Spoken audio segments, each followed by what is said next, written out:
Yeah. Well, there you go. All right. Topic 2. All right. Here we go. Fasting. All right. Fasting. Yeah. Out of nowhere, wasn't it? You weren't expecting that one, were you? All right, fasting. Well, I guess you're going without food and drink for a little while. There's lots of religions that fast. Yeah. I'm a Mormon. Grew up fasting. I've always been fasting. Only one day at a time. Only one day at a time. Yes, there are other religions that believe other things. Oh yeah. Well, so the Muslims, they fast for several months. I think it's several changes. months? Or it's for maybe not several months, but it's one. It's like a month. I don't know what details, but yeah, and then they fast all during the day. Yeah, and when the sun goes down, something like that. I'm not an expert. Yeah, and then there's Lent. Right, which is very similar. But they tend to. I thought they just choose picked one thing something to fast to not from. eat. Yeah. Now, so I know that bring it back to Islam, because I actually had a lot of experience with awesome Muslims in France, with Ramadan, and just like with the Christians, we both fasted for some kind of reason. Like it was prayer and fasting, and I don't know exactly how it was in Islam, but in Christianity, when the fasting and prayer, or in Mormonism, we sort of believe that that helps us in our prayer to be more devoted. Right. But I know that I knew some Muslims in France that during Ramadan said they were fasting for me. That was cool. Yeah, that was cool. I thought that was nice. I mean, they said they were doing it. Like that was part of it for their whole Ramadan, which is pretty interesting. Yeah. Yeah. So fasting is an interesting one, in that it is reasonably widespread. Yeah, something that a lot of people do. So it must have an origin like a long time ago, and of course in the Mormon Bible, faith, right, and which has the same roots as the rest of Christianity, Judaism, and even probably I don't know too much about the other Eastern religions, but it's got to be way back in there, and I don't actually know where the first reference to fasting is biblically. Like I know it is in the New Testament, and it's. I think they mentioned it in Exodus. Must mention it in the Old Testament. I think in Exodus they have the 10 Commandments. Now fasting is not one of those, but I think they talk about some other things in there too. And I thought that they mentioned fasting in there, but I'm not sure about that. I'm not sure. And then whether they mention it, if they mention it as a kind of regular practice, right? Because in the Church of Jesus Christ of Latter-day Saints, for the Mormons, it's once a month. And then you can fast more. You can fast more, of course, but kind of a once a month at least sort of thing. Yeah. And then the Ramadan is once a year, but it's for a month or whatever it is. And I think they might fast other times too. Yeah. I'm not sure, but do you know if... And they fast, I think, occasionally from more than just food, from certain activities. Yeah. Do you know if Jews fast? I'd imagine they do, but I don't know. Well, do they fast? Yeah, I don't know. I'd be really surprised if they didn't, actually. Yeah, they might not, but that they wouldn't, to me, actually. There's a lot of different branches of Judaism. Who knows? Yeah, but some might fast, some might not. Yeah. I suspect they probably do. And is there any fasting associated with the Passover? I don't think in Exodus that there is, but Exodus coming up again. Yeah. Well, that's where the Passover originated, right?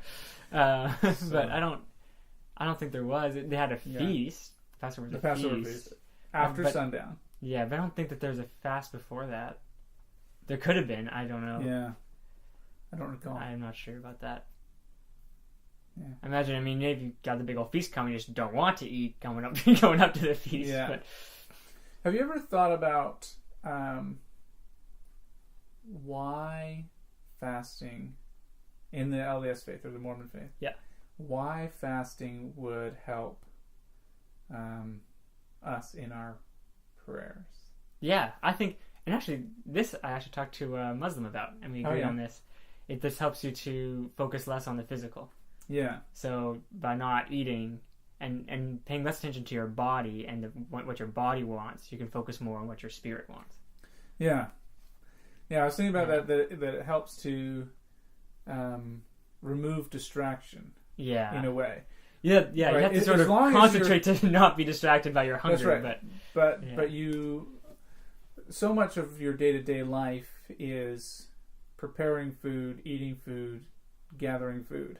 Yeah. Right? Yeah. And when you fast, you just don't worry about all those things. Yeah. Right? You don't have to worry about getting up and having breakfast, and you don't have to worry about eating lunch, and you don't have to worry about the timing of those things. And so I think there's other contributing factors, but I think that when you fast, you help to it's just one less thing you got to worry about that day. Yeah, that's true. Definitely. And it sort of gives you more time. That's right. It sort of gives you more time to think about other things that are more spiritual and more important. Because there are probably times in world history where when people, and even now, when people don't have enough food to live a healthy life, right? But you're still thinking have a about different meaning. You're still thinking about it a lot. Whereas for us in the Western world, food is so plentiful. Right. It's more about, for the vast majority of people, that it's not a struggle to get it most of the time. I mean, people have different amounts of finances and stuff, but to get your basic caloric intake to keep your body working is easy. Yeah. Yeah, and I mean, there's enough programs and stuff that if that was a difficulty, you could get probably some help. Yeah. Too. So that's not a huge stress.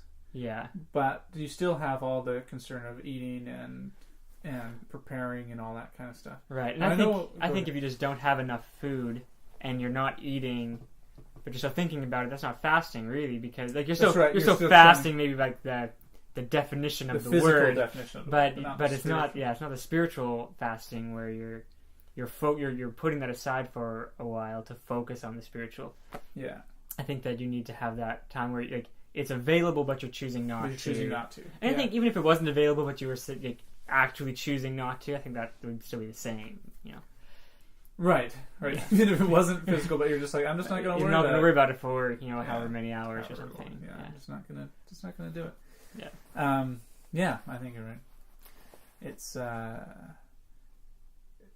another thing too that I think is a benefit. I think even in Preach My Gospel it talks about this, that it helps you to develop discipline in yourself, so that you can fast from food, it can help you to stop doing other things you don't want to do. Exercise self-control. Right, it just helps you exercise self-control. So if you have other things, addictions, or just biting your fingernails or whatever it is that you don't want to do anymore, you can learn the discipline of fasting, which is relatively easy to do. It's a simpler one. Right, you're hungry. It's not something that you... It's not like you accidentally eat very often. It happens. Right? I mean, it does happen. There's a bowl of chips out, or there's something there, and you just grab it and eat it just instinctively. Usually you think about it. But usually you're thinking about it. Yeah.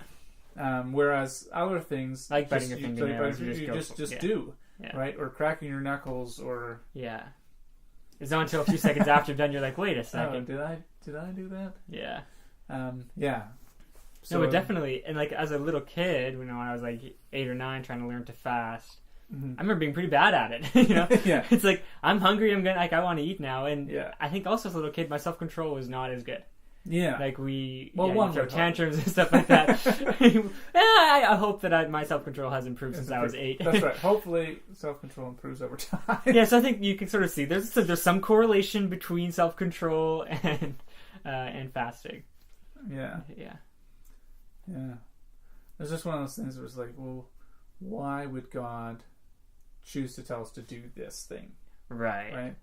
Like, because there's other things we could do, right? If it is about just showing devotion, just about showing devotion and sacrifice, well, there's tons of things you could do, right? Yeah.